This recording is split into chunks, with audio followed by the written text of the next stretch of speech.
Hi guys, welcome to another session with Dr. Justin Buerta, the Tattooed Business Doc.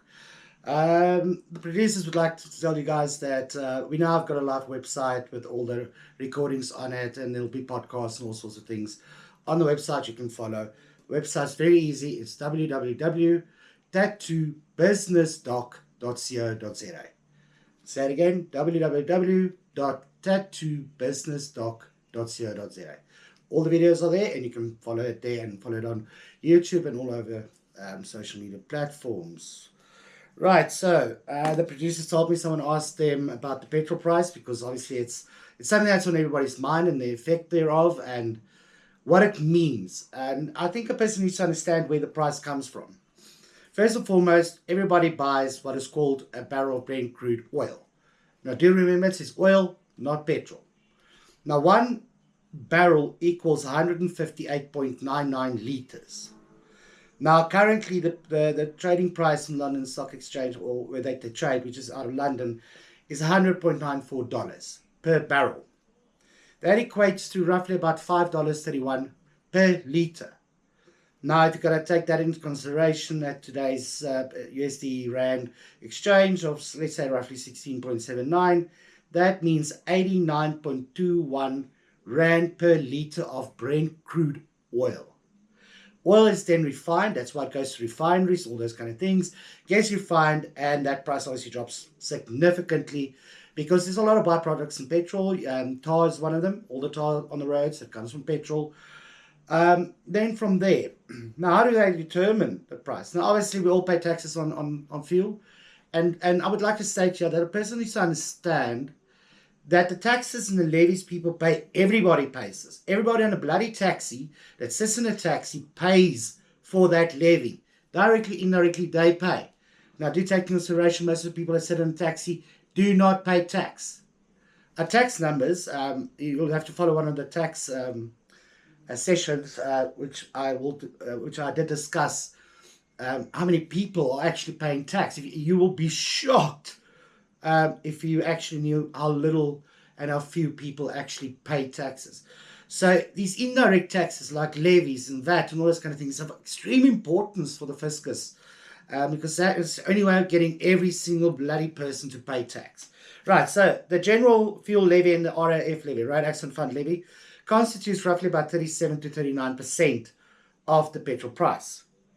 Then you've got it's an additional levy, but what it basically means is it's a cost to transport the oil from source.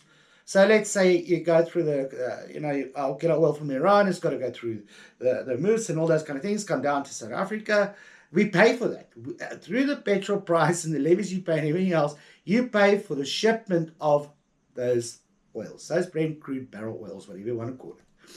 Then it gets there and it goes through the refinery, and those guys get paid through the wholesale price, so they get paid. Now, do you remember most of our refineries are state-owned, which means the government even makes more money just on refining the fuel. And in that lies the biggest problem of deregulation of the petrol price, is that we don't have enough foreign direct investment in oil refineries in South Africa. We only got two, and those two guys are long on the way out. And because quite frankly, I would also leave this country. This government's insane. They've got the creativity of a toothpick and the intelligence of a toothbrush. So, I mean, literally giving us R3 off the general fuel levy, that's great, but it doesn't shield us in the long run. And this is what people need to understand. They will want that R3 back, and they will do it. Now, they're also very stupid, and this is where the apartheid government, or the white government back in the day, was a little bit more clever, because we were heavily sanctioned, and prices of fuel impacted the government and the people of South African business a lot. So to negate that, they had a levy which was called the Equalization Fuel Levy.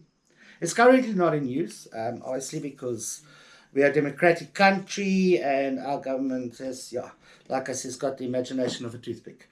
So they don't use that. Now, that fund was pretty much used in case of emergency to equalize the price of fuel, so it didn't impact government and business and the normal man on the street that hard.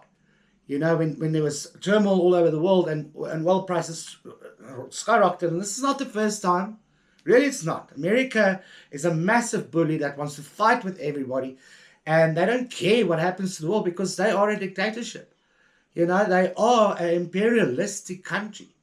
Um, if you really think about it, you can go back to the Romans, the Sumerians, Genghis Khan. You can go to back to the Egyptian empires and everything else. And you go and look how those empires were. They caused crap wherever they went, and that in that they had their power. America showing their force and arms, everyone else, and the world just sits there. The world should realize that America is only about 400 million people. There's 8 billion other people on this earth. And we are allowing America to bully the world into submission. And you know what? I like Donald Trump. He's upset everything. But he's turned into a crazy old man. And he's taking the world economy down with him. And he's went and pick off. He literally went with a crazy lunatic guy from Israel that I mean, he has to actually face criminal charges in his own country, and that's why he's waging wars. Is so that he doesn't have to face the criminal charges for fraud and theft and corruption. I mean, that man is a criminal. And he's fighting wars so that he doesn't have to face being kicked out by elections and having to face criminal charges in his own country, and not just the charges for crimes against humanity. And people don't look past what they hear. I do. It's what I do. It's the first thing is I'm thinking, why did Trump go and pick a battle in Iran? And then literally a week later, he lists all sanctions against Russian oil.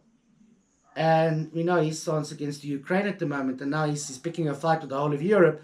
And Europe is pretty much showing the middle finger, and I applaud Europe for that.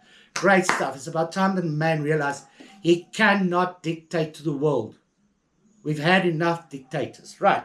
So let me get back to where we were. So we paid for the cost of transport.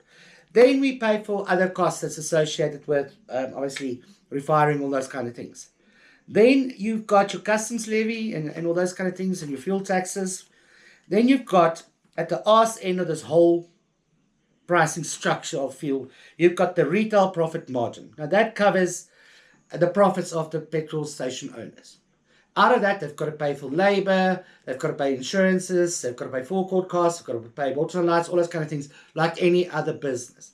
Now, in the levy they get, that levy is also broken down into how much they pay the people that fuel your car. Because the price that you pay at the pump also includes, it's a 5 to 7 cents a litre, and that pays the salaries of the pump attendants. So every time that goes up, they want more money. It's the same as Eskom. They want 8.9% more. Then they start going strike for 8%, saying that it's they saved South Africa's ass. So you know what, that mentality I also speak about in other podcasts and stuff like that, the 5-pit syndrome and all those kind of things. And it would be very clever for you to go and listen to that as well, because I'm very frank about this. So in the developed world, it kind of works the same way. There is levies that go to the government.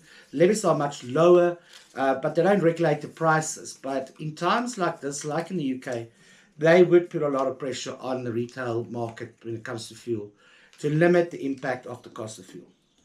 And that's pretty much it in a nutshell. I'm no expert in fuel. Please do not crucify me. This is just what I know. And what do I think? I think we're in a rough... We had a shit year to start off with, and I think we are going to have a terrible time for the next 3 to 6 months. And the full impact of this war is not yet even started being felt. One thing about the oil price. Next thing is supply, and we're running out. So at the end of the day, guys, buckle up, make provisions, see if you can go back to working from home, hybrid systems. We're in the office a few days, home the other days. This is going to become a reality, and I think this is not going to be for a short term. I think this is going to be for the medium to long term. So make your preparations, and as always, I've got your back, and everything's going to be okay. Thank you, guys.